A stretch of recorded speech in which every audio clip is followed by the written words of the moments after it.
ಪ್ರಥಮದಲ್ಲಿ ಪರಮಪೂಜ್ಯ ಆರಾಧ್ಯ ಗುರುದೇವರನ್ನ ಸ್ಮರಿಸಿಕೊಂಡು ನಮಸ್ಕರಿಸಿ,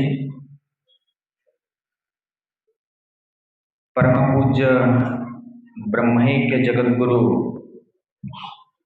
ಮಹಾತಪಸ್ವಿ ಶಂಕರ ಶಿವಾಚಾರ್ಯ ಮಹಾಸನ್ನಿಧಿಯವರಲ್ಲಿ ನತಮಸ್ತಕನಾಗಿ, ಈ ಊರಿನ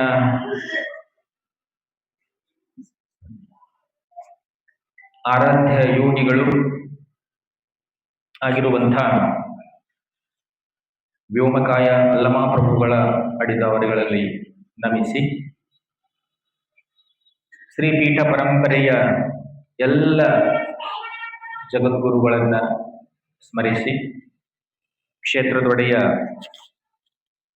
ಪಾವನ ಪುರುಷ ನೀಲಕಂಠೇಶ್ವರನಲ್ಲಿ ಭಕ್ತಿಯಿಂದ ನಮಿಸಿ, ಆಗಮಿಸಿರುವಂಥ ತೇರದಾಳ್ ಪಟ್ಟಣ ಸಕಲ ಹಿರಿಯರಲ್ಲಿ, ಸಕಲ ಸದ್ಭಕ್ತಾದಿಗಳಲ್ಲಿ, ಎಲ್ಲ ತಾಯಂದಿರಲ್ಲಿ ಎಲ್ಲರಿಗೂ ಕೂಡ ಸಾಯಂಕಾಲ ಶುಭವನ್ನು.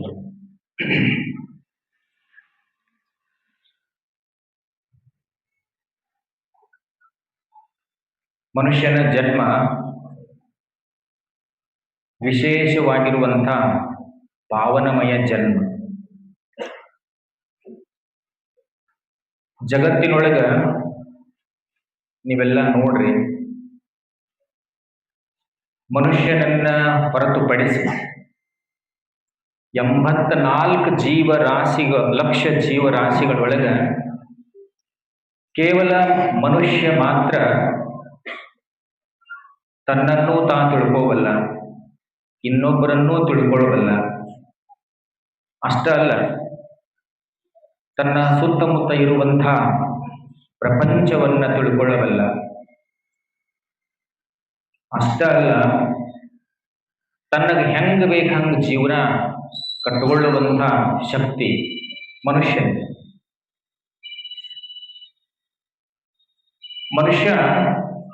ಮನುಷ್ಯನ ಜ್ಞಾನ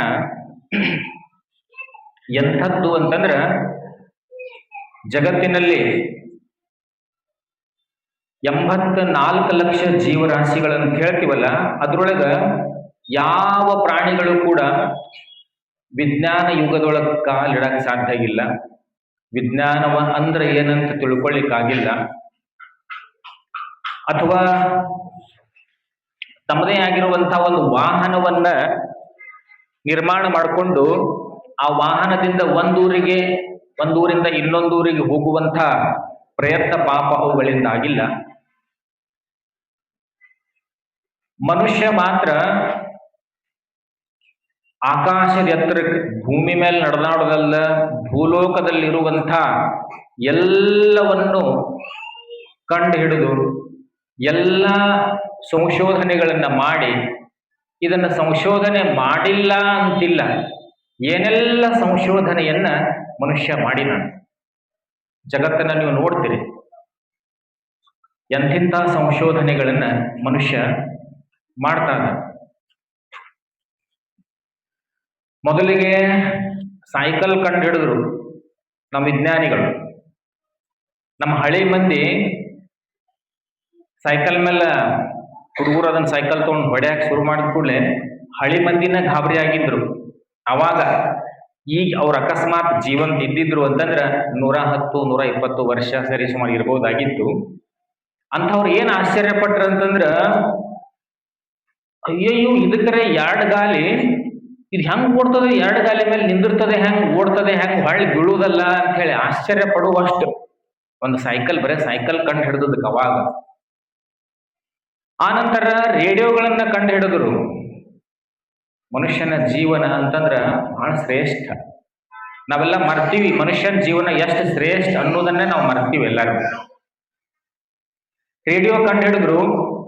ಹಳೆ ಮಂದಿ ಪಾಪ ರೇಡಿಯೋ ಕೇಳ್ತಾ ಇರುವಾಗ, ವಾರ್ತಾ ಕೇಳುವಾಗ, ರೇಡಿಯೋದೊಳಗೆ ಸಂಗೀತ ಕಾರ್ಯಕ್ರಮ ಹಾಕಿದಾಗ, ಭಜನೆಗಳನ್ನ ಹಾಕಿದಾಗ, ವಚನ ಚಿಂತನೆಯನ್ನ ಹಾಕಿದಾಗ ಹಳಿ ಮಂದಿ ಅವರು ಗಾಬರಿ ಆದ್ರಿ. ಇರುದ್ರ ಈಟದ ಇದು ರೇಡಿಯೋ, ಇದ್ರೊಳಗ ಹಾಡವ್ರು ಎಲ್ಲಿ ಕುಂತಾರ, ಬಾರ್ಸವ್ರು ಎಲ್ಲಿ ಕುಂತಾರ, ಊದವ್ರು ಎಲ್ಲಿ ಕುಂತಾರ ಅಂತ ಹೇಳಿ ಆಶ್ಚರ್ಯ ಅವ್ರಿಗೆಲ್ಲ ಹಳಿ ಮಂದಿಗೆ.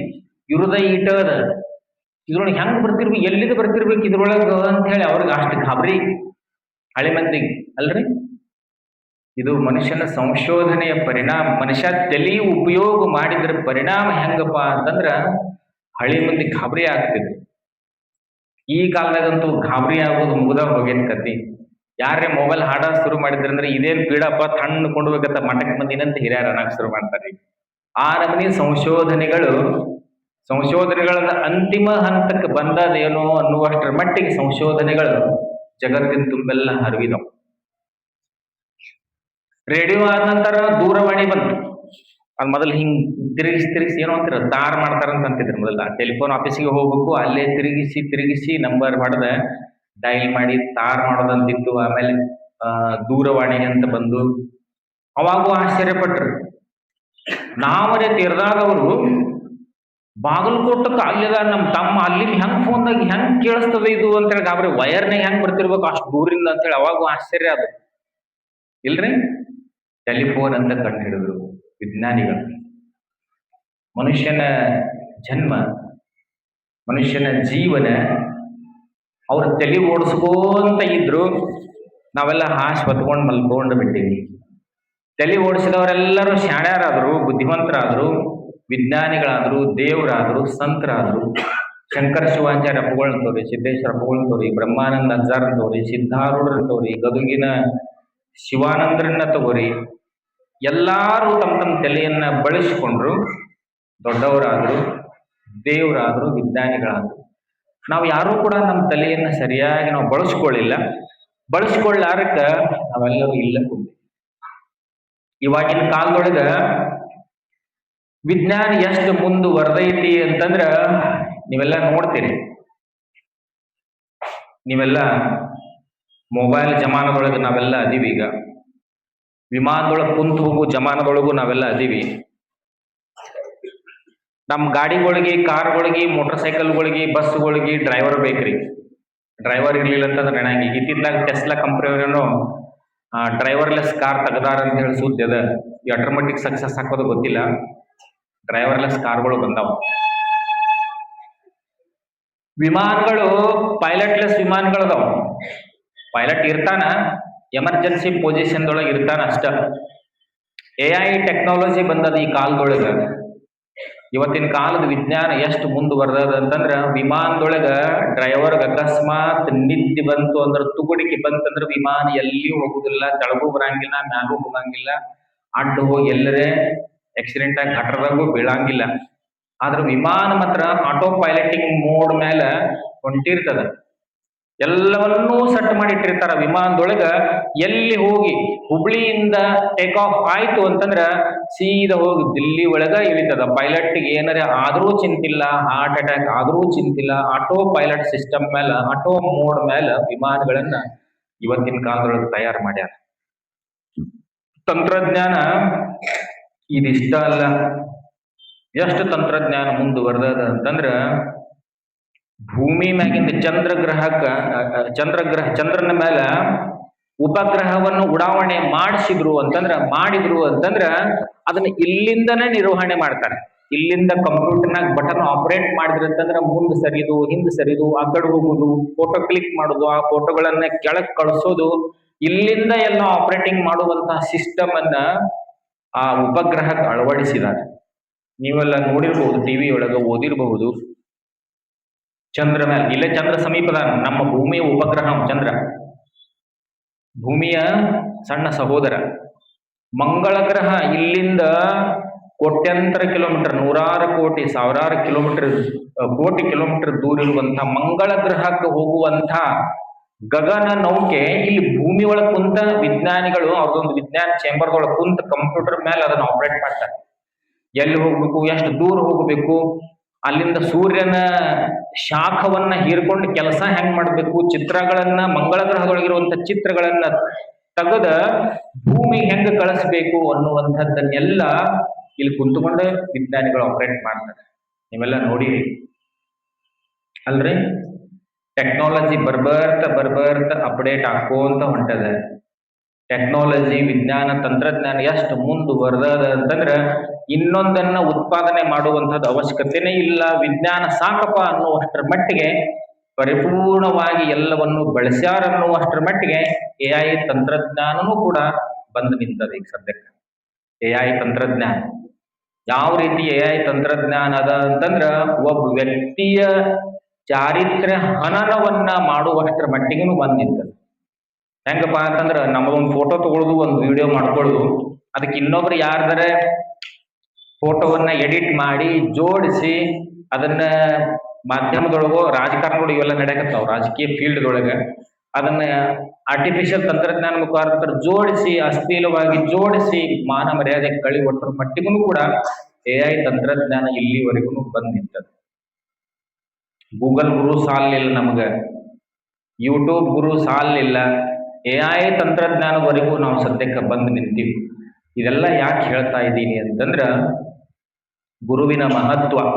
ಮೊದಲ ಹಳೆ ಕಾಲದಾಗ ಗುರುಗಳಂತಂದ್ರೆ ಋಷಿ ಮುನಿಗಳು, ಹಳೆ ಕಾಲದೊಳಗೆ ಕಾಡಿನೊಳಗಿರುವಂತ ಋಷಿ ಮುನಿಗಳು, 12ನೇ ಶತಮಾನದೊಳಗ ಕಲ್ಯಾಣದೊಳಗಿರುವಂತ ಕೂಡಲ ಸಂಗಮದೊಳಗಿರುವಂತ ಬಸವಣ್ಣವರ ಆದಿಯಾಗಿ ಎಲ್ಲಾ ಶರಣು ಅಲ್ಲಮ್ಮ ಪ್ರಭು, ಅಕ್ಕ ಮಹಾದೇವಿ, ಸಿದ್ದರಾಮೇಶ್ವರ ಇರುವಂತಹ ಗುರುಗಳಿದ್ರ ಆ ಕಾಲದೊಳಗ. ಅದಕ್ಕಿಂತ ಹಿಂದ ಋಷಿಗಳ ಕಾಲದೊಳಗ, ವೇದ ಉಪನಿಷತ್ತುಗಳ ಕಾಲದೊಳಗ ಋಷಿ ಮುನಿಗಳೇ ನಮ್ಮ ಗುರುಗಳು ಇದ್ರು. ಈ ಕಾಲದೊಳಗಪ್ಪ ಏನಪ್ಪಾ ಅಂತಂದ್ರ ಅವ್ರ ಎಲ್ಲಾ ಗುರುಗಳ ಜೊತೆಗೆ ನಮ್ಮೆಲ್ಲ ಕ್ಯಾಮಿ ಧರಿಸಿರುವಂತ ಎಲ್ಲ ಮಹಾತ್ಮರು, ಸಿದ್ಧಾರೂಢರಾದಿಯಾಗಿ, ಗದುಗಿನ ಶಿವಾನಂದರಾದಿಯಾಗಿ, ಬ್ರಹ್ಮಾನಂದರಾದಿಯಾಗಿ, ಶಂಕರ ಶಿವಾಚಾರ್ಯಗಳಾದಿಯಾಗಿ, ಬಿಜಾಪುರದ ಮಲ್ಲಿಕಾರ್ಜುನ ಶಿವಯೋಗಿಗಳು, ಅವರ ಶಿಷ್ಯರು ಸಿದ್ದೇಶ್ವರ ಅಜ್ಜರಾದಿಯಾಗಿ ಎಲ್ಲಾ ಗುರುಗಳು. ಇವಿಷ್ಟ ಗುರುಗಳಲ್ಲದನ ಗೂಗಲ್ ಗುರು ಅಂತನೂ ನಮ್ಮೆಲ್ಲ ಮೆಡಿಕಲ್ ಓದುವಂತ, ಇಂಜಿನಿಯರಿಂಗ್ ಓದುವಂತ ಹುಡುಗರು ಆ ಫೀಲ್ಡ್ ಒಳಗೂ ಕೂಡ ಎಂಟರ್ ಆಗಿದ್ದಾರೆ. ಹೇಳುವಂತಹ ತಾತ್ಪರ್ಯ, ಮಾತಿನ ಉದ್ದೇಶ ಏನು ಅಂತಂದ್ರ ಈ ಕಾಲದೊಳಗ ಮನುಷ್ಯ ಜೀವನದೊಳಗೆ ನಾವೆಲ್ಲ ಬಂದೀವಂತಂದ್ರ ಮನುಷ್ಯನ ಜನ್ಮ ಬಹಳ ದೊಡ್ಡದು. ಮಾನವ ಜನ್ಮ ದೊಡ್ಡದು, ಇದ ಹಾನಿ ಮಾಡಲು ಬೇಡ ಹುಚ್ಚಪ್ಪಗಳಿರ ಅನ್ನುವಂಥ ಮಾತನ್ನ ನೀವೆಲ್ಲ ಕೇಳಿಸ್ಕೊಂಡಿವಿ. ಮನುಷ್ಯನ ಜೀವನ ಬಹಳ ದೊಡ್ಡದಲ್ಲ. ಆದ್ರೆ ನಾವೆಲ್ಲ, ಒಬ್ಬ ವಿಜ್ಞಾನಿ ಹೇಳ್ತಾರ, ನಮ್ಮ ಮೆದುಳಿನ 0.06 ಇಷ್ಟನ್ನೇ ನಾವು ಬಳಸಿಕೊಂಡಿವಂತ ವಿಜ್ಞಾನಿಗಳು 2-3 ಮಂದಿ ವಿಜ್ಞಾನಿಗಳು ಹೇಳ್ಯಾರ. ಅಡಿಸನ್ನು ಹೇಳಿದಾನ, ಆನಂತರ ಇನ್ನೊಬ್ಬರು ಐನ್ಸ್ಟೈನ್ ಕೂಡ ಈ ಮಾತನ್ನ ಹೇಳ್ಯಾರ. ನಾವು ನಮ್ಮ ತಲೆಯನ್ನ ಸರಿಯಾಗಿ ಬಳಸಿಕೊಂಡಿಲ್ಲ, ನಮ್ಮ ತಲೆಯನ್ನ ನಾವೆಲ್ಲ ಬಳಸ್ಕೊಳ್ಳಕತ್ತೀವಿ, ಬೇರೆ ಉದ್ದೇಶಕ್ಕೆ ಬಳಸ್ಕೊಳಕತ್ತೀವಿ ಅಷ್ಟ, ಎದೆದಕ್ಕೋ ಬಳಸ್ಕೊಳಕತ್ತೀವಿ. ಇನ್ನೊಬ್ರು ಕೂಡ ಜಗಳ ತೆಗೆದು ಕಟ್ಟಿ ಕೂತು ಬಾ ಅಂತ ಹೇಳೋದು, ಸಲ್ಲದ ಕೆಲಸ ಮಾಡೋದು ಅಲ್ರಿ, ಕುಟುಂಬದೊಳಗೆ ಹುಳಿ ಹಿಂಡುದು, ಇಂಥ ಕೆಲಸ, ಇಂಥದ್ರೊಳಗೆ ನಾವೆಲ್ಲ ಭಾಗವಹಿಸಿದ್ವಿ, ಬಿಜಿ ಆಗ್ಬಿಟ್ಟಿದ್ವಿ. ನಮ್ಮ ತಲೆಯನ್ನ ನಾವು ಸರಿಯಾಗಿ ಬಳಸಿಕೊಂಡಿಲ್ಲ. ಅದಕ್ಕಾಗಿ ಶಂಕರ ಶಿವಾಚಾರ್ಯ ಅಪ್ಪಗಳು ಏನ್ ಮಾಡಿದ್ರು ಅಂತಂದ್ರ ಅವ್ರು ಹೇಳ್ತಿದ್ರಿ ಮೆಲ್ಲ ನೋಡ್ರಪ್ಪ, ಕುರುವಿನ ಶೆಟ್ಟಿ ಸಮಾಜ ಅಂತಂದ್ರ ಅವ್ರ ಕಡೆ ಬಂದವ್ರಿಗೆ ತಾಪತ್ರೆ ತಗೊಂಡು ಯಾರೇ ಬಂದಿರ್ತಾರಲ್ಲ, ಅಪ್ಪಗಳು ಬಾಳ್ ಬಡವ್ರು ಇದೀವ್ರಿ, ಜೀವನನೇ ಸಾಕಾಗಿ ಹೋಗೈತಿ, ಇದ್ದು ಬಿದ್ದು ಹೊಲ ಮಟ್ಟ ಮಾರ್ಬೇಕಂತ ಮಾಡಿವಿ, ಮನಿನೂ ಮಾರ್ಕೊಂಡು ಎಲ್ಲರ ಬ್ಯಾರೆ ಊರಿಗೆ ಹೋಗಿ ಯಾರೆಲ್ಲರೇ ದುಡ್ಕೊಂತ ಹೋಗ್ಬೇಕಂತ ಮಾಡಿವಿ ಅಂತ ಹೇಳಿ ಯಾರಾದ್ರೂ ಬಂದ್ರು ಅಂತಂದ್ರ ಅಜ್ಜ ಅವ್ರು ಹೇಳ್ತಿದ್ರಿ, ಹಂಗೇನ್ ಮಾಡ್ಬೇಡ್ರಪ್ಪ, ನಿಮ್ ಕಷ್ಟ ಕಾಲ ಇದೇನ್ ಬಹಳ ದಿವ್ಸದಲ್ಲ, ಸ್ವಲ್ಪ ದಿವ್ಸದೈತಿ, ಇನ್ನೊಂದ್ 2-3 ವರ್ಷ ನಿಮ್ಗೆ ಕಾಡೋ ಕಾಲ ಐತಿ, ಕಷ್ಟ ಕಾಲ ಐತಿ, ಮುಂದ ನಿಮಗ್ ಚಲೋ ಕಾಲ ಅನ್ನುವಂಥದ್ದು ಬರ್ತದ ಅನ್ನುವಂಥ ಮಾತನ್ನ ಪರಮ ಪೂಜ್ಯ ಅಜ್ಜವ್ರು ಹೇಳ್ತಿದ್ರು. ಇರ್ಲಿ ಪರವಾಗಿ ಅಂಥ ಪರಮ ಪೂಜ್ಯರು ನಮ್ಮ ಈ ಕುರುವಿನ ಶೆಟ್ಟಿ ಸಮಾಜಕ್ಕೆ ಸಿಕ್ಕಿರುವಂಥದ್ದು ಬಹಳ ದೊಡ್ಡ ಸೌಭಾಗ್ಯ. ಇನ್ನು ನಮಗೆ ಸಿಗಲಾರ್ದಂಥ ಜ್ಞಾನವನ್ನ ಆಗ್ಲೇ ನಾವೆಲ್ಲ ವಿಜ್ಞಾನ ತಂತ್ರಜ್ಞಾನದ ನೋಡಿದೀವಿ. ವಿಜ್ಞಾನಿಗಳು ಕೂಡ ಸ್ವಯಂಭೂವಾಗಿ ಜ್ಞಾನಿ ಆಗ್ಯಾರಂತಿಲ್ಲ, ಅವರು ಮೊದಲು 1ನೇತೆ 2ನೇತೆ ಇಲ್ಲಿ ನಮ್ಮಂಗ ಸಾಲಿಗೆ ಬಂದು ಸಾಲಿ ಒಳಗೆ ಕಲಿತು ಆಮೇಲೆ ಡಿಗ್ರಿ ಮುಗಿಸ್ಕೊಂಡು ವಿಜ್ಞಾನದೊಳಗೆ ಮಾಸ್ಟರ್ ಡಿಗ್ರಿ ಮುಗಿಸ್ಕೊಂಡು ಅವರು ತಮ್ಮ ಜೀವನವನ್ನ ತಮ್ಮ ಬದುಕನ್ನ ತಮ್ಮ ಜ್ಞಾನವನ್ನ ಬೆಳೆಸ್ಕೋತ ಹೋದ್ರು ವಿಜ್ಞಾನಿಗಳು ಅಲ್ರಿ. ನಾವೆಲ್ಲ ಏನ್ ಮಾಡ್ತೀವಿ ಅಂತಂದ್ರ ನಮಗ ತಿಳಿಲಿಲ್ಲ ಅಂದ್ರೆ ಇನ್ನೊಬ್ರಿಗೆ ಹೋಗಿ ಕೇಳುವಂತ ಪ್ರಯತ್ನವನ್ನು ನಾವ್ ಯಾರು ಮಾಡೋದಿಲ್ಲ. ಭಗವಂತನ ಮುಂದೆ ಕುಂತು ಒಂದಿಷ್ಟು ಧ್ಯಾನ ಮಾಡಿ ಒಂದಿಷ್ಟು ನಮಸ್ಕಾರ ಮಾಡಿ ಮೌನದಲ್ಲಿ ಕುಂತು ಒಂದಿಷ್ಟು ಏನಾದ್ರೂ ನಮಗರ ಹೊಳೆದೀತೇನು ಅನ್ನುವಂತ ಪ್ರಯತ್ನವನ್ನು ನಾವ್ ಯಾರು ಮಾಡಂಗಿಲ್ಲ. ನಾವೆಲ್ಲ ಏನ್ ಮಾಡ್ತೀವಿ ಅಂತಂದ್ರ ನಮಗ ತಿಳಿದ ಖರೇಪ ಅಂತ ನಾವೆಲ್ಲ ಹೊಂಟು ಬಿಡ್ತೀವಿ. ನಮ್ಮದೆಲ್ಲ ಹೆಂಗಾಗ್ಯದ ಅಂತಂದ್ರ ಎಲ್ಲಾರ್ದು ಒಬ್ಬೊಬ್ರು ಪ್ರತಿಯೊಬ್ಬರದು ನನ್ನಟ್ಟ ಶಾಣೆ ಯಾವದನ ಅಂತ ಅನ್ನೋದ್ರೊಳಗ ನಮಗ್ ಹೊಂಟದ ಎಲ್ಲಾರು.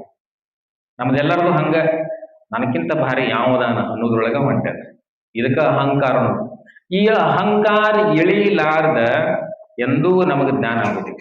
ಎಂದೂ ನಮಗ ಜಗತ್ತಿನ ಜ್ಞಾನ ಆಗಲಿ, ದೇವ್ರ ಜ್ಞಾನ ಆಗಲಿ, ಶಾಸ್ತ್ರದ ಜ್ಞಾನ ಆಗಲಿ ಎಂದೂ ನಮಗ್ ಸಿಗೋದಿಲ್ಲ. ಒಬ್ಬ ಜನ್ ಗುರುವಿನ ಹತ್ರ ಒಬ್ಬ ಮನುಷ್ಯ ಬಂದ, ಪಂಡಿತ್ ಮನುಷ್ಯ ಅವ. ಪಂಡಿತ್ ಅಂದ್ರೆ ಈಗಿನ ಕಾಲದೊಳಗೆ PhD ಮಾಡಿದವರು, ಡಾಕ್ಟರೇಟ್ ಪಡೆದವ್ರು ಇರ್ತಾರಲ್ಲ, ಯೂನಿವರ್ಸಿಟಿಯಿಂದ ಡಾಕ್ಟರೇಟ್ ಕೊಟ್ಟಿರ್ತಾರಲ್ಲ, ಅಂತ ಮನುಷ್ಯ ಒಬ್ಬ ಬಹಳ ಮೇಧಾವಿ, ನಾನು ಬಹಳ ಶಾಣೆ ಅಂತ ಹೇಳಿ ತಿಳ್ಕೊಂಡಿದ್ದ ತನ್ನಷ್ಟಕ್ಕೆ ತಾನು ಜನ್ ಗುರುವಿನ ಹತ್ರ, ಜನ್ ಕಥೆಗಳಲ್ಲಿ ಬರ್ತದ ಅಂದ್ರೆ ಬುದ್ಧಿಸಂ ಕಥೆ ಒಳಗ ಅವ ಬಂದ ಗುರುಗಳಿಗೆ ಕೇಳಿದ. ಗುರುಗಳು ಬಹಳ ದೊಡ್ಡ ಬಲ್ಲವರಿದ್ರು. ಶಂಕರ ಅಜ್ಜವರಂಗ, ಬಿಜಾಪುರದ ಸಿದ್ದೇಶ್ವರ ಅಜ್ಜವರಂಗ ಜ್ಞಾನಿ ಇದ್ರವರು, ಜನ್ ಗುರುಗಳು ಬಂದು, ಪೂಜ್ಯರೇ, ನಾ ತಮ್ಮಿಂದ ಒಂದಿಷ್ಟ ದೇವರ ಜ್ಞಾನವನ್ನ, ಅಧ್ಯಾತ್ಮ ಜ್ಞಾನವನ್ನ ಪಡ್ಕೋಬೇಕಂತ ಮಾಡೀನಿ ಅಂತ ಹೇಳಿ ಕೈ ಮುಗಿದು ಕುಂತ. ಅವಾಗ ಜನ್ ಗುರುಗಳು ಬಹಳ ಚಲೋ ಆಯ್ತು, ಬಹಳ ಒಳ್ಳೇದಾಯ್ತು, ಬರ್ರಿ ಕುಂಡ್ರಿ ಅಂತ ಕರೆದ. ಚಾಪಿ ಹಾಸಿದ, ಹಣ್ಣು ಹಂಪಲ ಕೊಟ್ಟ, ನೀರು ಕೊಟ್ಟ, ಸಂತ ಕುಂತ. ಕುಂತು ಮುಂದೊಂದು 5 ನಿಮಿಷನಾಗ ಮತ್ತೆ ಒಳಗಿನಿಂದ ಬಿಸಿ ಹಾಲನ್ನ ತರಿಸಿದ ಶಿಷ್ಯರ ಕಡೆ. ಮ್ಯಾಲ ಹಾಲನ್ನು ಕುಡಿರಿ, ಹಣ್ಣು ಹಂಪಲ ತಗೊಂಡಿರಿ ಅಂತ ಹೇಳಿದ. ಹಾಲಿನ ಕಪ್ಪನ್ನ ಪಂಡಿತನ ಕೈಯಾಗ ಕೊಟ್ಟ. ಪಂಡಿತ್ ಅಂದ್ರ ದೊಡ್ಡ ಮನುಷ್ಯ ಅಂತ ಏನ್ ಬಂದಿದ್ದಲ್ಲ ಗುರುಗಳ ಕಡೆ, ಅವನ ಕಡೆ ಕೊಟ್ಟ. ಅದ್ರಾಗ ಗುರು ಆದವ ಹಾಲು ಹಾಕಕ್ ಶುರು ಮಾಡಿ. ಕಪ್ ತುಂಬಿತು. ತುಂಬಿದ್ರು ಕೂಡ ಆ ಗುರುಗಳು ಏನ್ ಮಾಡಿದ್ರು ಅಂದ್ರೆ ಇನ್ನೂ ಹಾಲನ್ನು ಹಾಕಕ್ ಶುರು ಮಾಡಿ. ಹಂಗೆ ಸುರಿತಾನ ಇದ್ರು. ಗುರುಗಳ ಕಪ್ಪು ತುಂಬಿದ ಇನ್ನೂ ಹಾಲು ಹಾಕತ್ರಿ, ಚೆಲ್ಲಕತ್ತಾವ, ನಿಂದ್ರಿ ಅಂತಂದ್ರ ಅವ್ ಹೇಳಿದ್ ಕೇಳಲಿಲ್ಲ. ಶಿಷ್ಯ ಹೇಳಿದ್ ಕೇಳಲಿಲ್ಲ. ಗುರುಗಳು ಇನ್ನೂ ಕೂಡ ಹಾಲು ಹಾಕತಾನ ಇದ್ರು. ಅವಾಗ ಸಾಕ್ರಿ ಬೀಳ್ತಾವ ಅಂತ ಹೇಳಿ ಅವನು ಪರಿಪರಿಯಾಗಿ ಹೇಳಿದ್ರು. ಗುರುಗಳು ಬಿಡ್ಲಿಲ್ಲ. ಅರ್ಧ ಜಗ್ ಹಾಲರ ಕಪ್ಪಿನ ಹಾಕಿ.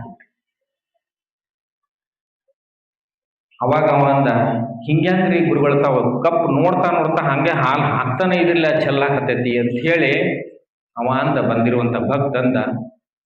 ಅವಾಗ ಗುರುಗಳು ಹೇಳಿದ್ರು, ನಿಂದು ಹಂಗೆ ಆಗ್ಯದ ಹಣೆ ಬರ, ನೀ ಬಂದದ್ರ ಮೇಲೆ ತಿಳ್ಕೊಂಡಿನಿ, ನಿನ್ನ ನೋಡಿದ ತಕ್ಷಣ ತಿಳ್ಕೊಂಡಿನಿ, ನೀ ಏನ್ ನನ್ನ ಕಡೆ ಬಂದಿಯಲ್ಲ, ನೀನು ಏನಂತ ತಿಳ್ಕೊಂಡ್ ಬಂದಿ ಅಂತಂದ್ರ ನನ್ನಟ್ಟ ಶಾಣ್ಯಾರ ಯಾರು ಇಲ್ಲ, ಈ ಗುರು ಏನ್ ಹೇಳ್ತಾನ ಇವನೇ ಉಂಡ್ಯಾವ ಜ್ಞಾನ ಅಂತ ಹೇಳಿ ನನ್ನನ್ನ ಪರೀಕ್ಷೆ ಮಾಡಾಕ ಬಂದಿಯ ಹೊರಟ ಜ್ಞಾನವನ್ನ ಪಡ್ಕೊಳ್ಳಾಕ ನೀ ಬಂದಿಲ್ಲ ಅಂತಂದಾಗ ಅವನ ಗರ್ವ ಭಂಗ ಆಯ್ತು. ಸಾಷ್ಟಾಂಗ ನಮಸ್ಕಾರ ಮಾಡಿದ, ಎದ್ದು ತಿಳಿತವ. ಗುರು ಹೇಳಿರೋ ಮಾತು ತಿಳಿತು. ಹಂಗ ನಮ್ಮದು ಎಲ್ಲರದು ಆಗೈತಿ. ನಮ್ಮದು ಗೊತ್ತಿಲ್ಲ, ಇನ್ನೊಬ್ರದು ಗೊತ್ತಿಲ್ಲ. ನಮ್ಮ ಹಣೆ ಬರನ ಅಷ್ಟೇ. ಪ್ರತಿಯೊಬ್ಬರದು ಈ ಕಾಲದೊಳಗೆ ಹಂಗೆ ಅದ. ನಾನಾ ಶಾಣೆ ಅಂತ ಹೊಂಟದಕ್ಕ ಇದೆಲ್ಲ ಜಗತ್ತಿನೊಳಗೆ ನಡೆದದ್ದು. ಅಲ್ಲೆಲ್ಲ ಟ್ರಂಪು ಮಾವ ಒಬ್ಬ ಇಲ್ರಿ, ಅಗ್ರಿ ಯಾವುದೋ ಒಂದು ಮೊನ್ನೆ ಒಂದು ವೆನಿಜುವಲಾ ಕಬ್ಜಾ ಮಾಡ್ಕೊಂಡಿದ್ದ. ಇನ್ನೊಂದಕ್ಕೆ ಯಾವ್ದಕ್ಕೋ ಗಂಟೆ ಬಿದ್ದ. ನನಗಿಂತ ಭಾರಿ, ನನಗಿಂತ ಶಾಣ ಯಾರು ಇಲ್ಲ ಅಂತ ತಿಳ್ಕೊಂಡ, ನನಗಿಂತ ಶಕ್ತಿಶಾಲಿನೂ ಯಾರು ಇಲ್ಲ ಅಂತ ತಿಳ್ಕೊಂಡಾರ. ಅದಕ್ಕ ಭಾರತ ದೇಶದ ಮೇಲೆ ಎಟ್ರಿ 150% ಏನೋ ಹೆಚ್ಚಿಗೆ ಟ್ಯಾಕ್ಸ್ ಮಾಡ್ಯಾನ ಅನಿಸ್ತದೆ. ಮೊನ್ನೆ ಮಾಡಿ ಅದಕ್ಕಿಂತ ಮೊದಲು ಮಾಡಿದ್ದ. ವೀಸಾದೊಳಗೂ ಕೂಡ ಎಷ್ಟೋ ಪೌಂಡ್ ಅಂದ್ರ ಸುಮಾರು ಲಕ್ಷಗಟ್ಲೆ ವೀಸಾ ಅಮೌಂಟನ್ನು ಹೆಚ್ಚು ಮಾಡಿದ್ದ ಟ್ರಂಪು ಮಾವ. ಭಾಳ ನಡೆದದ ಅವನು. ಯಾವಾಗಲೂ ದೀಪ ಢಾಳಾಗ ಉರಾತೈತಂದ್ರೆ ತಿಳ್ಕೋಬೇಕು, ಅದ್ರ 6 ಕಾಲು ಬಂದೈತೆ ಅಂತ ಗ್ಯಾರಂಟಿ ನಿಶ್ಚಿತ. ಅದೇನ್ ಭಾಳ ದಿನ ಉರಿಯಂಗಿಲ್ಲ. ಈ ನಮನಿ ಢಾಳ ಉರಾಕತೈತಿ ಅಂದ್ರ ಕಡಿಕು ಅವನಿಗೆ ಶಾಂತಿ ಪ್ರಶಸ್ತಿ ಬೇಕಾಗಿತ್ತು, ಯಾರಿಗೋ ಬಂದಿತ್ತು, ಅದನ್ನ ಕಸ್ಕೊಂಡು ನಾನು ನಿನ್ನೆ ಬಂದದ ಪೇಪರ್ನಾಗ ನ್ಯೂಸ್ನಾಗ. ಯಾರಿಗೋ ಕೊಟ್ಟಿದ್ದು ನಾ ಕಸ್ಕೊಂಡು ಕೂತಾನ ಅದನ್ನ ಶಾಂತಿ ಪುರಸ್ಕಾರ. ಯಾಕಂದ್ರೆ ಭಾರತ್ ಪಾಕಿಸ್ತಾನ ಯುದ್ಧ ನಿಂದ್ರಿಸಿದಂತ, ಮತ್ತೊಂದು ಯಾವುದೋ ದೇಶದ ಯುದ್ಧ ನಿಂದ್ರಿಸಿದಂತ ಹೇಳಿ ಹೇಳ್ಕೊಂಡ. ಅವನಕ್ಕಿಂತ ಕಮ್ಮಿ ನಮ್ಮದು ಯಾರ್ದು ಇಲ್ಲ, ನಮ್ಮದು ಹಂಗೆ ಆಗೈತಿ. ಬಸವಣ್ಣವರು ಮೆಲ್ಲ ಮೆಲ್ಲ ಹೇಳ್ತಿದ್ರು, ನೀವೆಲ್ಲ ಕೇಳಿರಿ. ಅವ್ರ ವಚನದಲ್ಲಿ ಅಷ್ಟೇ ಹೇಳ್ಬಿಡ್ಲಿಲ್ಲ, ಎನಗಿಂತ ಕಿರಿಯರಿಲ್ಲ, ಶಿವಭಕ್ತರಿಗಿಂತ ಹಿರಿಯರಿಲ್ಲ, ಎನ್ನ ಪಾದವೇ ಸಾಕ್ಷಿ, ಎನ್ನ ಮನವೇ ಸಾಕ್ಷಿ, ನಿಮ್ಮ ಪಾದವೇ ಸಾಕ್ಷಿ ಕೂಡಲ ಸಂಗಮ ದೇವ ಅಂತ ಹೇಳಿದ್ರು. ಎನಗಿಂತ ಕಿರಿಯರಿಲ್ಲ, ಶಿವಭಕ್ತರಿಗಿಂತ ಹಿರಿಯರಿಲ್ಲ ಅನ್ನುವಂತಹ ಮಾತನ್ನ ಬಸವಣ್ಣವ್ರು ಹೇಳಿದ್ರು. ಬಾಗಿದ ತಲೆ ಮುಗಿದ ಕೈಯಾಗಿರಿಸು ಕೂಡಲ ಸಂಗಮ ದೇವ ಅನ್ನುವಂಥ ಮಾತನ್ನ ಯಾರ್ಯಾರು ಬಲ್ಲವರದಲ್ಲ ಎಲ್ಲರೂ ಅದ ಮಾತನ್ನ ಹೇಳ್ಯಾರ. ಆದ್ರೆ ನಾವು ಭಾರಿ ಅಂತ, ನಮ್ಮದೆಲ್ಲ ಹೆಂಗ್ರಿ, ಎನಗಿಂತ ಕಿರಿಯರಿಲ್ಲ, ಶಿವಭಕ್ತರಿಗಿಂತ ಹಿರಿಯರಿಲ್ಲ ಅಂತ ಬಸವಣ್ಣ ಅವ್ರು ಹೇಳಿದ್ರ, ನಮ್ಮದೆಲ್ಲ ಹೆಂಗದ್ರೆ ನನಗಿಂತ ಭಾರಿ ಇಲ್ಲ, ಇವರೆಲ್ಲರಕ್ಕಿಂತ ತಡ್ರಿ ಯಾರು ಇಲ್ಲ ನಾವೆಲ್ಲ. ಹಿಂಗಾದ್ರ ನಾವೆಂದೂ ಶಾಣ್ಯರಾಗಕ್ಕೆ ಸಾಧ್ಯ ಇಲ್ಲ, ನಾವೆಂದೂ ಬುದ್ಧಿವಂತರಾಗಕ್ಕೆ ಸಾಧ್ಯ. ಅದಕ್ಕಾಗಿ ನಾವೆಲ್ಲ ದೊಡ್ಡವರಾಗಬೇಕು, ಜ್ಞಾನಿಗಳಾಗಬೇಕು, ಜಾಣರಾಗಬೇಕು, 4 ಮಂದಿಯಾಗ ಹೌದು ಅನ್ಸ್ಕೋಬೇಕಾಗಿತ್ತು ಅಂತಂದ್ರ ಮಹಾತ್ಮರ ತರ ಜೀವನ ಮಾಡೋದನ್ನ ನಾವೆಲ್ಲರೂ ಕಲಿಬೇಕು. ನಮ್ಮ ಬಿಜಾಪುರದ ಸಿದ್ದೇಶ್ವರ ಅಜ್ಜಾರ್ ನೋಡ್ರಿ, ಬಂದವ್ರಿಗೆಲ್ಲ ಕೈ ಮುಗಿತಿದ್ರು. ಬಂದ ಕೂಡಲೇ ಅವ್ರ ನಮಸ್ಕಾರ ಮಾಡ್ಲಿ ಬೇಕಾದ್ರೆ ಬಿಡ್ಲಿ, ಆದ್ರೆ ಅಪ್ಪಗಳ ಧರ್ಮ ಕೈ ಮುಗಿಯೋದು. ಒಂದ್ಸರಿ ಹಿಂಗ ಆಯ್ತು. ಅಪ್ಪಗಳು ತತ್ವ ಏನಪ್ಪಾ ಅಂತಂದ್ರ ಬಂದವರಲ್ಲಿ ಎಲ್ಲರಲ್ಲೂ ಕೂಡ ಏನಪ್ಪಾ ಅಂದ್ರೆ ಆತ್ಮ ಸ್ವರೂಪವನ್ನ ಕಾಣುವಂಥದ್ದು. ಬಸವಣ್ಣವ್ರದ್ದು ಏನ್ ಭಾವನೆ ಇತ್ತಲ್ಲ ಹಂಗ ಅಜ್ಜಾರದು ಭಾವನೆ, ಸಿದ್ದೇಶ್ವರಪ್ಪಗಳು ನಾವು ನೋಡಿದ್ವಿ. ಒಂದ್ಸರಿ ಯಾರೋ ಒಬ್ರು ಘಟಾನುಘಟಿ ಸ್ವಾಮಿಗಳೊಬ್ರು ಬಂದ್ರು, ಸೌತ್ ಸೈಡ್ದವರು, ಕಣ್ಣೇರಿ ಅಜ್ಜವ್ರು ಬಂದಿದ್ರು. ಬಂದಾಗ ಅಪ್ಪಗಳು ಹೇಳಿದ್ರು, ಅಪ್ಪಗಳು ಮೊದಲಿಗೆ ಬಾಗಿ ನಮಸ್ಕಾರ ಮಾಡಿದ್ರು. ಬಂದ ಕೂಡಲೇ ಯಾರೇ ಬಂದ್ರು ಅಪ್ಪಗಳು ಬಾಗಿ ನಮಸ್ಕಾರ ಮಾಡ್ತಾರೆ. ಮಾಡಿ ಅಲ್ಲೇ ಪಕ್ಕದಲ್ಲಿ ಕಾಣಸಿದ್ದೇಶ್ವರ ಅಜ್ಜವ್ರು ಬಂದಿದ್ರು ಆಶ್ರಮ ಬಿಜಾಪುರಕ್ಕೆ. ಅವಾಗ ಅಪ್ಪಗಳು ಏನ್ ಹೇಳಿದ್ರು ಅಂತಂದ್ರೆ, ಇವ್ರು ಕಣೇರಿ ಅಜ್ಜವ್ರು ಬಾಗಿ ನಮಸ್ಕಾರ ಮಾಡ್ಲಿಲ್ಲ ಅವ್ರಿಗೆ. ಅವಾಗ ಅಪ್ಪಗಳು ಏನ್ ಹೇಳಿದ್ರು, ಕೈ ಸನ್ನಿ ಮಾಡಿದ್ರು. ಆ ಗುರುಗಳ ಲಕ್ಷ್ಯ ಇನ್ನೊಂದ್ ಕಡೆ, ಆ ಕಡೆ ಅವ್ರ ಶಿಷ್ಯರ ಕಡೆ ಇರುವಾಗ ನಮಸ್ಕಾರ ಮಾಡ್ರಿ ಅಂತ ಕೈ ಸನ್ನೆ ಮಾಡಿದ್ರು ಕಣೇರಿ ಅಜ್ಜಾರಿಗೆ. ನಾ ಮಾಡಂಗಿಲ್ಲ ನೋಡ್ರಿ ಅಂತ ಹಿಂಗ ನೇರವಾಗಿ ಅವ್ರಿಗೆ ಕೇಳಿಸುವಂಗೆ, ನೀವು ಬೇಕಾದ್ರೆ ಇನ್ನೊಂದ್ಸರಿ ಮಾಡ್ಕೊಡ್ರಿ ನಾ ಮಾಡಂಗಿಲ್ಲ ಅಂತಂದ್ರು. ಆಮೇಲೆ ಮ್ಯಾಲ ಬಂದ ಬಳಿಕ ಅಪ್ಪಗಳಿಗೆ ಅವ್ರಿಗೆ ಅದ್ರ ಬಗ್ಗೆನೇ ಮತ್ತೆ ಒಂದಿಟ್ಟು ಚರ್ಚಾನು ಆಯ್ತು, ವಾದ ವಿವಾದನೂ ಆಯ್ತು. ನಿಮ್ಗೆ ಅಷ್ಟ ಮಾಡೋಣ, ಅವ್ರಿಗೆ ಮಾಡಂಗಿಲ್ಲ ಅಂತ ಹಿಂಗ ಹೇಳ್ಬಿಟ್ರಿ. ಅವ್ರದ್ದು ಏನು ಭಾವ, ಅಪ್ಪಗಳದು ಬಂದವ್ರ ವ್ಯಕ್ತಿ ಹೆಂಗೆ ಹಾಕಿರೋಲ್ಲ ಅವ್ರ ಸ್ವಾಮಿಗಳು ಅವ್ರಿಗೆ ನಮಸ್ಕಾರ ಮಾಡೋದು. ಬೇರೆ ಮಠಾಧಿಪತಿಗಳು ಯಾರೇ ಬಂದ್ರೆ ಅವ್ರ ಸದ್ಭಾವ ಹೆಂಗಿತ್ತು ಅಂತಂದ್ರ ಅವ್ರು ಹೆಂಗೆ ಹಾಕಿರೋಲ್ರಿ, ಕ್ಯಾಮಿ ಹಾಕ್ಯಾರ, ಮಠಾಧಿಪತಿಗಳದಾರ, ನಮಸ್ಕಾರ ಮಾಡೋಣ ಅನ್ನುವಂಥ ಭಾವ. ನನಗಿಂತ ಕಿರಿಯರಿಲ್ಲ, ಶಿವಭಕ್ತರಿಗಿಂತ ಹಿರಿಯರಿಲ್ಲ ಅನ್ನೋ ಮಹಾತ್ಮರ ಸದ್ಭಾವ ಇದು. ನಮ್ಮ ಭಾವನೆಗಳು ಎಲ್ಲರೂ ಬೇರೆ ಇರ್ತಾವ. ದೇವರನ್ನ ತಿಳ್ಕೋಬೇಕಾಗಿದ್ರ, ಗುರುವನ್ನ ತಿಳ್ಕೋಬೇಕಾಗಿದ್ರ ನಾವು ಹೆಂಗಿರ್ಬೇಕಂತಂದ್ರ, ಭಗವಂತನನ್ನ ತಿಳ್ಕೋಬೇಕಾಗಿದ್ರ ಮೊದಲು ಗುರು ದರ್ಶನ ಮಾಡ್ಕೋಬೇಕು. ಕಂಡುದ ಹಿಡಿಯಲೊಲ್ಲದೆ ಕಾಣದುದನು ಅರಸಿ ಸಿಕ್ಕದೆಂಬ ಬಳಲಿಕೆ ನೋಡ. ಕಂಡುದನೆ ಕಂಡು ಗುರು ಪಾದವ ಹಿಡಿಯುವಲ್ಲಿ ಕಾಣದುದನು ಕಾಣಬಹುದು ನೋಡ ಗುಹೇಶ್ವರ. ಅಲ್ಲಂಪ್ರಭುಗಳು, ನಿಮ್ಮ ಊರಾಗ ಅಲ್ಲಂಪ್ರಭು ದೇವಸ್ಥಾನ ಕಟ್ಟಿರ್ಲ ಅಲ್ರಿ? ಅಲ್ಲಂಪ್ರಭುಗಳು ಏನ್ ಹೇಳಿದ್ರು ಅಂತಂದ್ರ, ಕಂಡುದನೆ ಕಂಡು ಗುರುಪಾದವ ಹಿಡಿಯುವಲ್ಲೇ ಕಾಣದುದನ್ನು ಕಾಣಬಹುದು ನೋಡ. ಬಹಳ ಒಳ್ಳೆ ಮಾತನ್ನ ಹೇಳ್ತಾರೆ. ದೇವರನ್ನ ನಾವು ನೋಡ್ಬೇಕಾಗಿದ್ರ, ದೇವರ ದರ್ಶನ ಮಾಡ್ಕೋಬೇಕಾಗಿತ್ತು ಅಂತಂದ್ರ ಮೊದಲಿಗೆ ಗುರುವಿನ ಪಾದವನ್ನ ನಾವು ಹಿಡಿಬೇಕು. ಗುರು ದರ್ಶನವನ್ನ ಮೊದಲು ಮಾಡ್ಬೇಕು. ಪಾತಾಳ ದಗ್ಗವಣಿಯ ನೇಣಿಲ್ಲದೆ ಏಣಿಯ ಸಹಾಯವಿಲ್ಲದೆ ತೆಗೆಯಬಹುದೇ? ಪಾತಾಳದ ಘವಣಿಯ ನೇಣಿಲ್ಲದೆ ಸೋಪಾನದ ಬಲದಿಂದಲ್ಲದೆ ತೆಗೆಯಬಹುದೇ?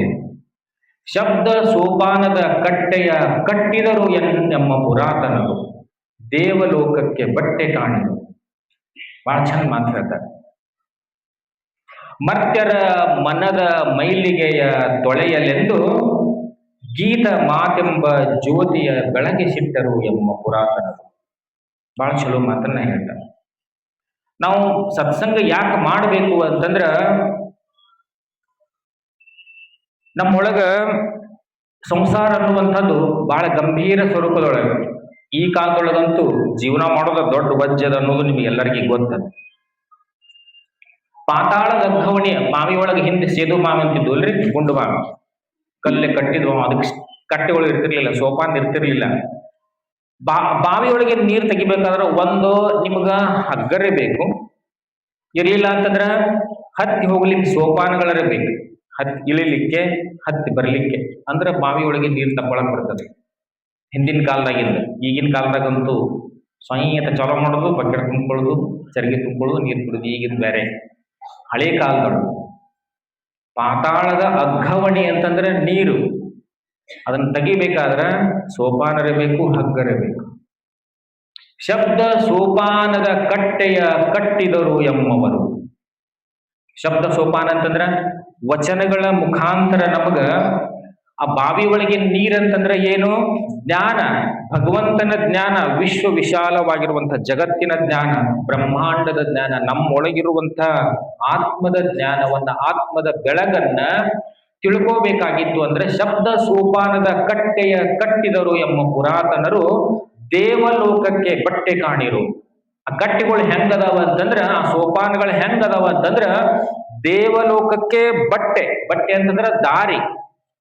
ದೇವಲೋಕಕ್ಕನ ದಾರಿಯನ್ನು ಒದಗಿಸಿಕೊಡುವಷ್ಟರ ಮಟ್ಟಿಗೆ ಆ ಸೋಪಾನಗಳದಾವ. ಅಂಥ ಸೋಪಾನದ ಬಲದಿಂದ ನಾವು ದೇವರನ್ನ ಕಂಡುಕೋಬೇಕನ್ನುವಂಥ ಮಾತನ್ನು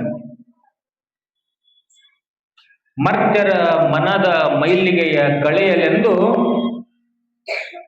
ವಚನ ಗ್ರಂಥಗಳೆಂಬ ಸೋಪಾನವ ಕಟ್ಟಿದರು ಎಂಬವರು ಕೂಡಲ ಚನ್ನ ಸಂಗಮ ದೇವ ಅನ್ನುವಂಥ ಮಾತನ್ನ ಮಹಾತ್ಮರು ಹೇಳ್ತಾರೆ.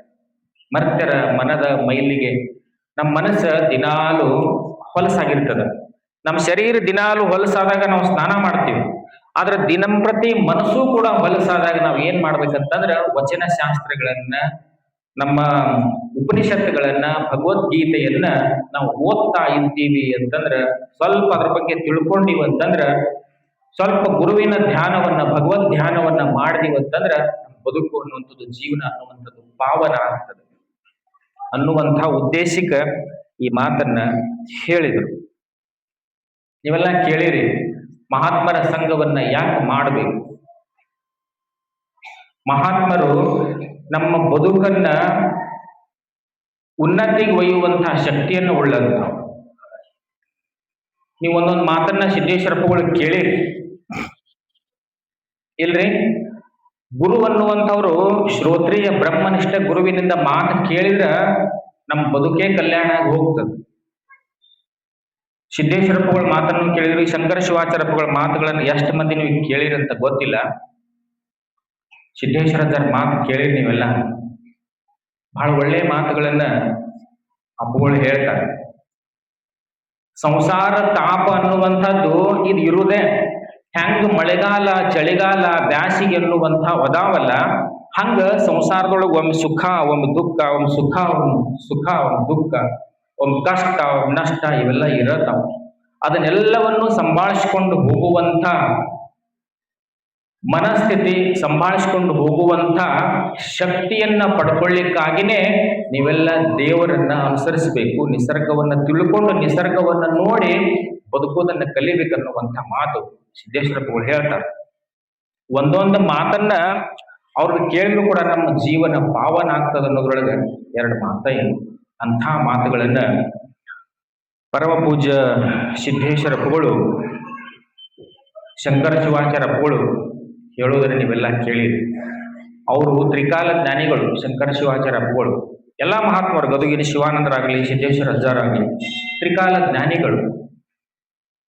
ಅವ್ರ ಕಡೆ ಬಂದವ್ರಿಗೆ ಎಷ್ಟು ಜನರಿಗೆ ಕಲ್ಯಾಣ ಆಗ್ಯದಪ್ಪ ಅಂತಂದ್ರ, ನೀವೆಲ್ಲ ಮೂಡಲಗಿ ಬ್ಯಾಂಕಿನ ಬಗ್ಗೆ ಕೇಳಿರಿ.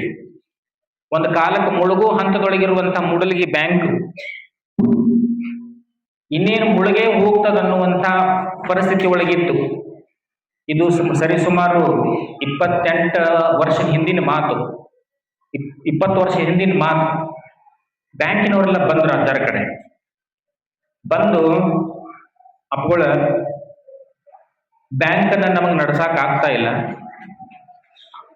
ಸಾಲದ ಸುಳಿ ಒಳಗೆ ಸಿಕ್ಕೊಂಡ್ ಬಿದ್ದದ, ಬ್ಯಾಂಕನೇ ಸಾಲದ ಸುಳಿ ಒಳಗೆ ಸಿಕ್ಕೊಂಡು ಬಿದ್ದದ. ಈ ಬ್ಯಾಂಕನ್ನ ಯಾರಿಗೋ ಒಬ್ರಿಗೆ ಕೊಟ್ಟ ನಿಶ್ಚಿಂತ ನಿವಾಂತ ಇರ್ಬೇಕಂತ ಮಾಡಿವಿ, ಮಾರ್ಬೇಕಂತ ಮಾಡಿವಿ ಅಂತ ಹೇಳಿದ್ರು ಬ್ಯಾಂಕಿನವರೆಲ್ಲರೂ. ಅವಾಗ ಅಪ್ಪಗಳು ಒಂದು ಮಾತು ಹೇಳಿದ್ರು ಬಂದವ್ರಿಗೆಲ್ಲ. ಆಡಳಿತ ಮಂಡಳಿಯವರು ಬಂದಿದ್ರು, ಒಂದು 15-20 ಮಂದಿ. ಅವಾಗ ಅಪ್ಪಗಳು ಒಂದು ಮಾತು ಹೇಳಿದ್ರು, ಈಗ 1-2 ವರ್ಷ ನಿಮಗೆ ಕಷ್ಟದ ಕಾಲದ, 1-3 ವರ್ಷ ನೀವು ಹೆಂಗಾರ ಪಾರ್ ಮಾಡ್ರಿ, ಕಷ್ಟವನ್ನ ಸಹಿಸ್ಕೋರಿ. 2-3 ವರ್ಷ ಪಾರ್ ಆದ್ರೆ ಸಾಕು, ಮುಂದ ನೀವು ನಿರೀಕ್ಷೆ ಮಾಡೋದಕ್ಕಿಂತ ಹೆಚ್ಚಿನ ಪ್ರಮಾಣದೊಳಗ ಈ ಬ್ಯಾಂಕ್ ಚಂದಾಗಿ ಬೆಳೀತದ, ಸಂಶಯನ ಬೇಡ ಅಂತ ಹೇಳಿ ಅಪ್ಪಗಳು ಆಶೀರ್ವಾದ ಮಾಡಿ ಸ್ವಲ್ಪ ಕಲ್ಸಕ್ರಿ ಕೊಟ್ಟ, ಪ್ರಸಾದನ್ನ ಕೊಟ್ಟ ಅವ್ರಿಗೆ ಕಳಿಸಿ, ಆಯ್ತ್ರಪ್ಪ ತಮ್ಮ ಆಶೀರ್ವಾದ ತಾವ್ ಹೆಂಗ್ ಹೇಳ್ತೀರಿ ಹಂಗ ಅಂತ ಹೇಳಿ ಆಶೀರ್ವಾದ ತಗೊಂಡು ಹೋದ್ರು. ಮುಂದ ಅಪ್ಪಗಳು ಹೇಳಿದ್ರು ಸುಳ್ಳಾಗಲಿಲ್ಲ. 1-2-3 ವರ್ಷ ಬಹಳ ಕಷ್ಟದೊಳಗೆ ಬಂದ್ರು. ಮೇಲೆ ಮೇಲೆ ಬಂದು ಅಪ್ಪಗಳು ದರ್ಶನ ಮಾಡಿದ್ರು, ಮೇಲೆ ಮೇಲೆ ಬಂದು ಕಷ್ಟಗಳನ್ನ ಹೇಳ್ಕೊತಿದ್ರು. ಸಹಿಸ್ಕೊಳ್ರಿ, ತಾಳ್ಕೊಳ್ರಿ, ಏನೂ ಆಗಂಗಿಲ್ಲ, ನಿಮ್ ಬ್ಯಾಂಕ್ ಚಲೋ ಆಗ್ತದಂತ ಹೇಳ್ಕೋ ಅಂತ ಬಂದ್ರು. ಇವತ್ತ ನಿಮಗೂ ಎಲ್ಲರಿಗೂ ಗೊತ್ತದ, ಬಹುತೇಕ ಗುರುಶಕ್ತಿ ಸಮಾಜದವ್ರು ಎಲ್ಲಾರು ಅದಿರಿ. ಇವತ್ತು ಬ್ಯಾಂಕ್ ಎಷ್ಟರ ಮಟ್ಟಿಗೆ ಬೆಳೆದದ ಅಂತಂದ್ರ, ಪ್ರತಿ ವರ್ಷ 4.5 ಕೋಟಿ ರೂಪಾಯಿ ಇನ್ಕಮ್ ಅನ್ನೋರು ಗಳಿಸಾಕತ್ತಾರ, ಎಲ್ಲಾ ಖರ್ಚು ವೆಚ್ಚಗಳನ್ನು ಕಳೆದು. ಅಷ್ಟು ಚಲೋ ಬ್ಯಾಂಕ್ ನಡೆದದ. ಕಾರಣ ಯಾರಪ್ಪ ಅಂದ್ರ, ತ್ರಿಕಾಲ ಜ್ಞಾನಿಗಳು ಹೇಳಿರುವಂತಹ ಒಂದು ಸಣ್ಣ ಮಾತು, ಅದರಿಂದ ಬದಲಾವಣೆ. ಇದು ಗುರುವಿನ ಮಹಿಮಾ ಇದೆ.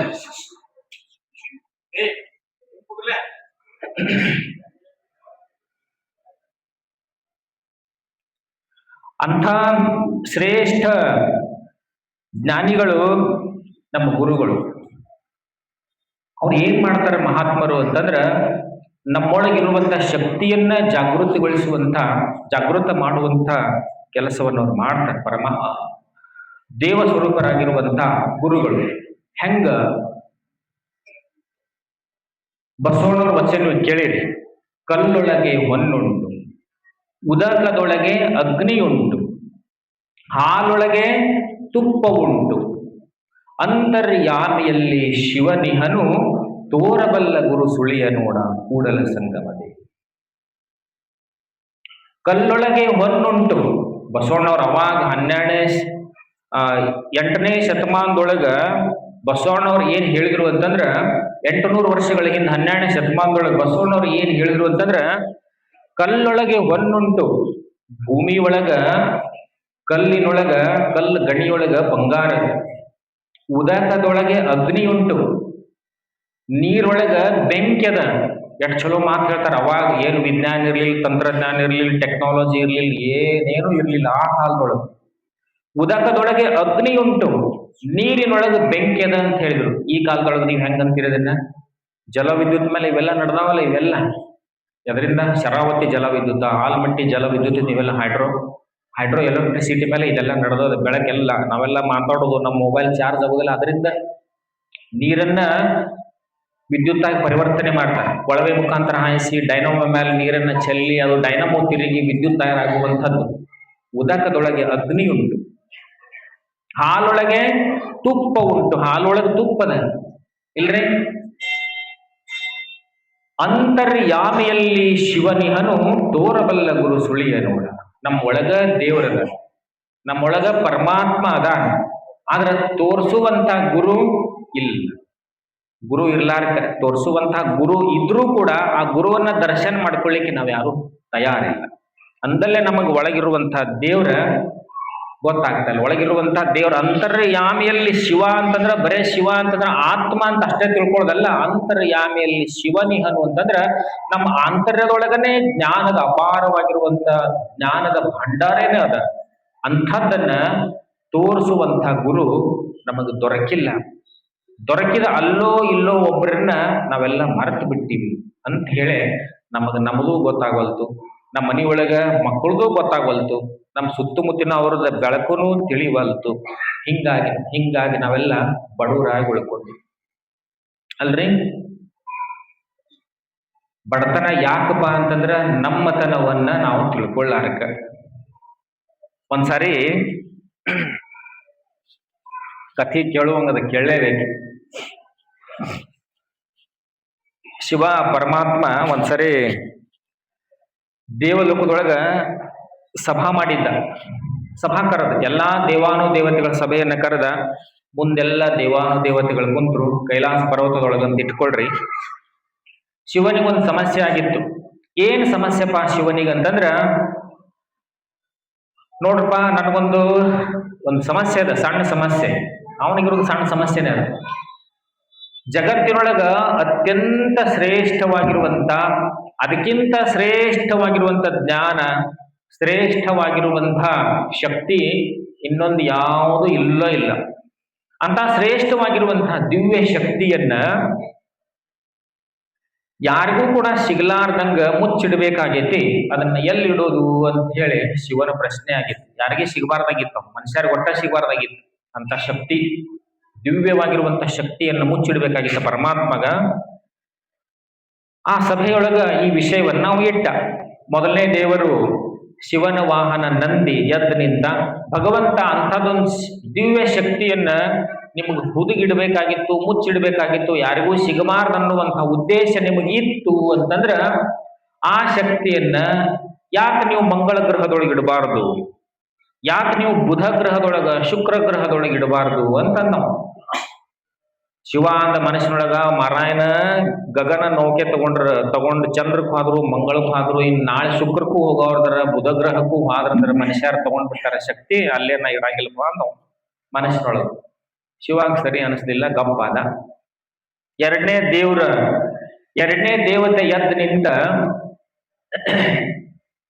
ಹೇಳಿದ, ಪರಮಾತ್ಮ ಸ್ವರೂಪರೇ, ಅಂತ ದಿವ್ಯ ಶಕ್ತಿಯನ್ನ ನಿಮಗೆ ಮುಚ್ಚಿಡ್ಬೇಕಾಗಿತ್ತು ಅಂತಂದ್ರ ಆ ಶಕ್ತಿಯನ್ನ ನೀವು ಹಿಮಾಲಯದ ತುತ್ತ ತುದಿಯೊಳಗೆ, ನೀವೇನ್ ಕೈಲಾಸ ಪರ್ವತದೊಳಗೆ ಕುಂತಿರ್ಲ ಅದಕ್ಕಿಂತ ತುತ್ತ ತುದಿ ಒಳಗ ಸತತವಾಗಿ ಬರ್ಫ್ ಬೀಳ್ತದ, ಐಸ್ ಬೀಳ್ತದ, ಅಂತಲ್ಲಿ ಒಯ್ದು ನೀವು ಇಟ್ರಿ ಅಂತಂದ್ರ ಆ ಶಕ್ತಿಯನ್ನ, ಅಲ್ಲಿರುವಂತ ಶಕ್ತಿಯನ್ನ ಅಂತ ಚಳಿ ಒಳಗ ಯಾರೂ ಮುಟ್ಟಕ್ ಸಾಧ್ಯ ಇಲ್ಲ, ಅಲ್ಲಿ ಇಟ್ಟು ಬಿಡಲ್ಲ ಅಂತ ನಾವು ಇಂದ್ರದೇವ. ಎರಡನೇ ನಾವು ಶಿವಾಗ ಅದು ಸರಿ ಅನಿಸ್ತಿಲ್ಲ. ಯಾಕಂದ್ರ ಮೌಂಟ್ ಎವರೆಸ್ಟ್ ಏರಾಕತ್ತಾರ, ಅರುಣಿಮಾ ಸಿನ್ಹಾ ಅಂತ ಕಾಲ್ ಮುರ್ಕೊಂಡ್ರು, ಕಾಲ್ ಕತ್ತರಿಸಿದ್ರು ಕೂಡ ಅಲ್ಲಿ ಹೋಗ್ಯಾಳ ಅರುಣಿಮಾ ಸಿನ್ಹಾ, ಮೌಂಟ್ ಎವರೆಸ್ಟ್ ಏರ್ಯಾಳ. ಹಂಗ ಯಾರೇ ಮತ್ ಏರ್ಕೊಂಡ್ ಯಾರ ತಗೊಂಡ್ ಹೋದ್ರೆ ಹೆಂಗ್ ಮಾಡೋದ ಶಕ್ತಿ ಅಂತ ಶಿವನಿಗೆ ಅವಾಗೂ ಭಯ ಅನಿಸ್ತು. ಗಪ್ಪ.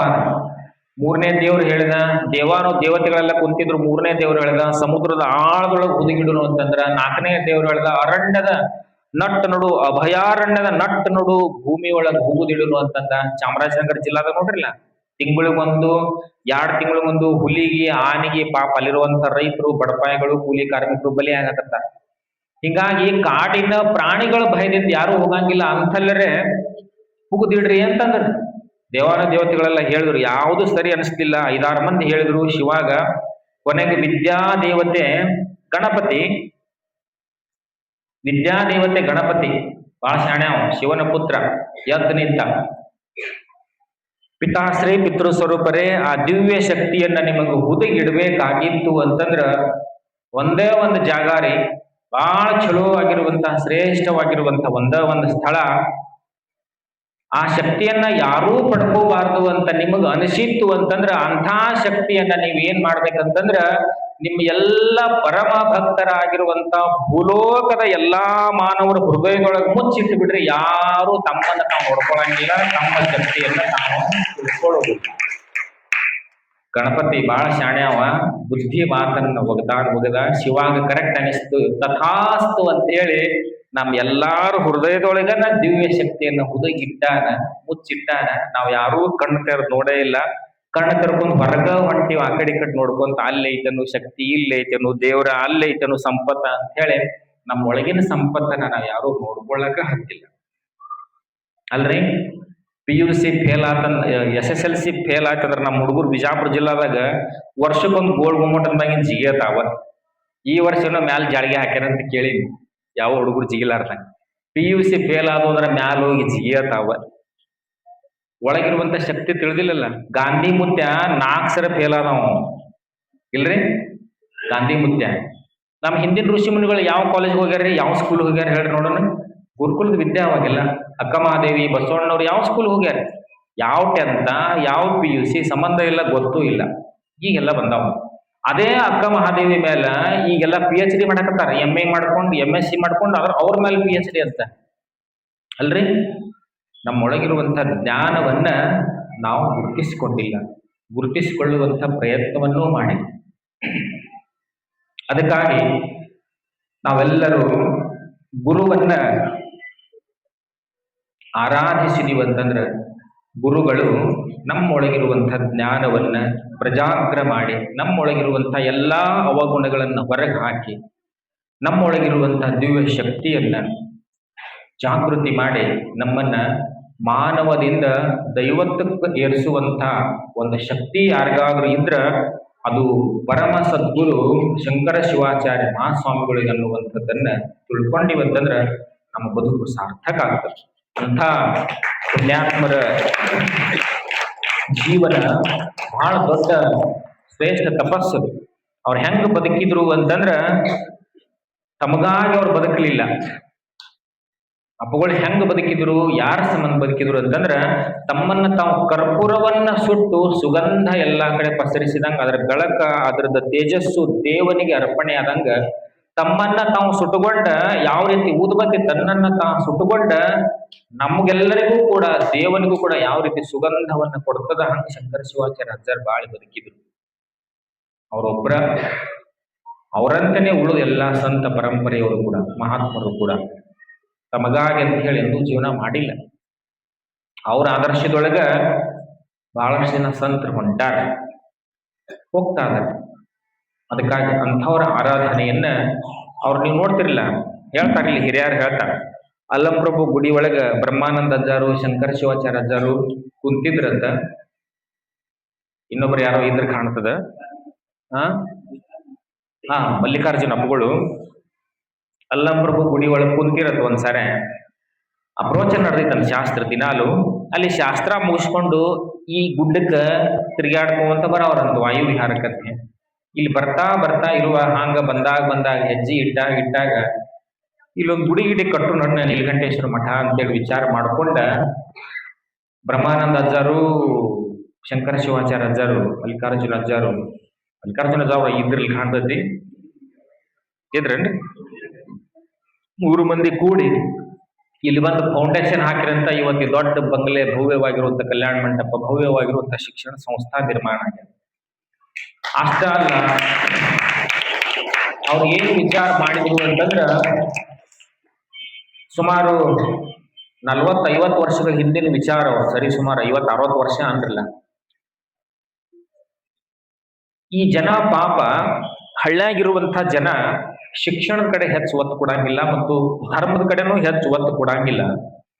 ಏನ್ ಮಾಡೋದಂತಂದ್ರ ಸಂಸ್ಕೃತ ಪಾಠಶಾಲೆಗಳನ್ನ ಮೊದಲೆಲ್ಲ ಒಂದೊಂದು ತೆಗಿ ಇರ್ತಾರ ಸಂಸ್ಕೃತ ಪಂಡಿತರ, ಅಲ್ಲೊಬ್ರು ಇಲ್ಲೊಬ್ರು ಊರಾಗ. ಅವ್ರನ್ನ ಕರ್ಕೊಂಡು ಬಂದು ಪಾಠಶಾಲೆ ಶುರು ಮಾಡಿ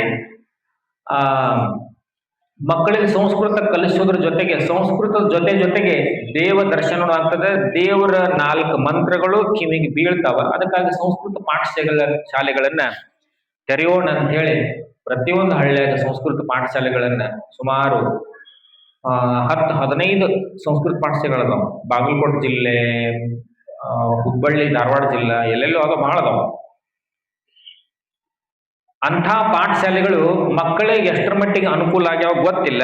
ಆದ್ರೆ ಅಲ್ಲಿ ಇರುವಂತ 3-4 ಜನ ಸಂಸ್ಕೃತ ಪಾಠಶಾಲಾ ಟೀಚರ್ಗಳು ಅವ್ರ ಮಾತ್ರ ಮಸ್ತಾಗಿ ಆನಂದವಾಗಿ ಅದಾರ. ಕಾರಣ ಏನಂತಂದ್ರ ಅವುಗಳ ಆಶೀರ್ವಾದ, ಅನುಗ್ರಹ. ಅವ್ರ ಕುಟುಂಬವನ್ನೇ ಕಟ್ಕೊಂಡ್ರು. ಮಕ್ಕಳು ಹೋಗ್ತಾವ, 4 ಮಕ್ಕಳು ಹೋಗ್ತಾವ ಸಂಸ್ಕೃತವನ್ನ ಕಲಿಬೇಕಂತ ಹೇಳಿ. ಇಷ್ಟ ಅಲ್ದ ಯಾವ್ಯಾವ ಊರಿಗೆ ಹೋಗ್ಯಾರಲ್ಲ ಅಲ್ಲಿರುವಂತ ಖಾಲಿ ಜಾಗ ನೀಲಕಂಠೇಶ್ವರ ಈ ಗುರುವಿನ ಶೆಟ್ಟಿ ಸಮಾಜದವ್ರದ್ದು ಏನ್ ಖಾಲಿ ಖಾಲಿ ಜಾಗ ಅದಾವಲ್ಲ ಅಂತಲ್ಲಿ ಒಂದೊಂದು ಮಠವನ್ನ ಕಟ್ಟೋಣ, ಒಂದು ನೀಲಕಂಠೇಶ್ವರ ದೇವಸ್ಥಾನ ಕಟ್ಟೋಣ ಅಂತ ಹೇಳಿ ಉತ್ತರ ಕರ್ನಾಟಕದೊಳಗ ಶಂಕರ ಶಿವಾಚಾರ್ಯಗಳು ತಮ್ಮ ಕೈ ಮೇಲೆ ಮಾಡಿರುವಂತಹ ಮಠಗಳು ಎಷ್ಟು ಅಂತಂದ್ರ ಸರಿ ಸುಮಾರು 40 ಮಠಗಳ ಸಂಖ್ಯೆ ದಾಟದ ಅವ್ರ ಜೀವಿತ ಅವಧಿ ಒಳಗೆ. ಅಷ್ಟು ಮಠಗಳನ್ನ ಒಂದೊಂದ ಕಟ್ಟೋದ್ರೊಳಗೆ ರಾಮಾಯಣ ಹಿಡ್ದದ. ನಮ್ಮದಂತೂ ಹುಬ್ಬಳ್ಳಿ ಚಾಲು ಮಾಡಿ 8 ವರ್ಷ ಇನ್ನ 8 ವರ್ಷ ಹೋಗ್ತೇವೋ ಏನ 16 ವರ್ಷ ಹೋಗ್ತದೆ ತಿಳಿವಲ್ಲ ನಮ್ಗೆ. ಈ ಜನ್ಮದಾಗ ಮುಗಿತೈತೆ ಇಲ್ಲ ಅನ್ನುವಂಗಾಗೈತೆ ನಮ್ಮ ಹಣೆ ಬರಕ್ಕೆ. ಆದ್ರೆ ಅಪ್ಪುಗಳು ಎಲ್ಲಿ ಹೋದಲ್ಲೆಲ್ಲ ಒಂದೊಂದು ಮಠ ಒಂದೊಂದು ನೀಲಕಂಠೇಶ್ವರ ಮಂದಿರಗಳನ್ನ ಕಟ್ಕೊಂತ ಅವ್ರು ತಮ್ಮ ಬದುಕನ್ನ ಸಮಾಜಕ್ಕಾಗಿ ಮೀಸಲಿಟ್ರು ಅನ್ನುವಂಥದ್ದನ್ನ ನೀವು ನೋಡ್ತೀರಿ, ನಾವು ನೋಡ್ತೀವಿ. ಅಂಥ ಪರಮ ಪೂಜ್ಯರ ಆಶೀರ್ವಾದ ಅನುಗ್ರಹ ತಮ್ಮೆಲ್ಲರಿಗೂ ಸದಾವಕಾಲ ಇರ್ತೈತಿ. ಅದಕ್ಕಾಗಿ ಗುರುವಿನ ಋಣವನ್ನ, ತಾಯಿಯ ಋಣವನ್ನ ಈ ಜನ್ಮದೊಳಗೆ ತೀರಿಸ್ಲಿಕ್ಕೆ ಆಗೋದಿಲ್ಲ ಅನ್ನುವಂಥದ್ದು ನಿಮಗೂ ಎಲ್ಲರಿಗೂ ಗೊತ್ತೈತಿ. ಗುರುವನ್ನೂ ಎಂದೂ ಮರಿಬಾರ್ದು, ತಾಯಿಯನ್ನೂ ಕೂಡ ಎಂದೂ ನಾವು ಮರಿಬಾರ್ದು ಅನ್ನುವಂಥ ಸದ್ಭಾವ ನಮಗೆಲ್ಲರಿಗೂ ಇರಬೇಕು. ಸದ್ಗುರು ಆಗಿರುವಂಥವರು ಯಾವ ರೀತಿಯಾಗಿ ನಮ್ಮೆಲ್ಲರಿಗೆ ಕಲ್ಯಾಣವನ್ನು ಉಂಟು ಮಾಡ್ತಾರೆ, ನಮ್ಮೊಳಗಿನ ಜ್ಞಾನವನ್ನ ಪ್ರಜಾಗ್ರಗೊಳಿಸ್ತಾರ ಅನ್ನುವಂಥದ್ದನ್ನ ಮತ್ತೆ ನಾವು ನಾಳಿನ ದಿವಸ ಅದನ್ನ ನೋಡೋಣ ಅಂತ ಹೇಳ್ತಾ ಸಾಕ್ಲ. ಇವತ್ತು 8-10 ಆತಾಗ್ಲೆ. ಮತ್ತೆ ನಾಳಿನ ದಿವಸ ಇದ್ರ ಬಗ್ಗೆ ಗುರುವಿನ ಅನುಗ್ರಹ, ಭಗವಂತನ ಅನುಗ್ರಹ ಕುರಿತಾಗಿ ನಾಳಿನ ದಿವಸ ನಾವೆಲ್ಲ ನೋಡೋಣ ಅನ್ನುವಂಥ ಮಾತನ್ನ ಹೇಳ್ತಾ ಇವತ್ತಿನ ಕಾರ್ಯಕ್ರಮಕ್ಕೆ ಮಂಗಲವನ್ನು ಹಾಡೋಣ. ಜೈ ಮಂಗಲಂ, ಜೈ ನಮಃ ಪಾರ್ವತೇಶ್ವರ ಮಹಾದೇವ.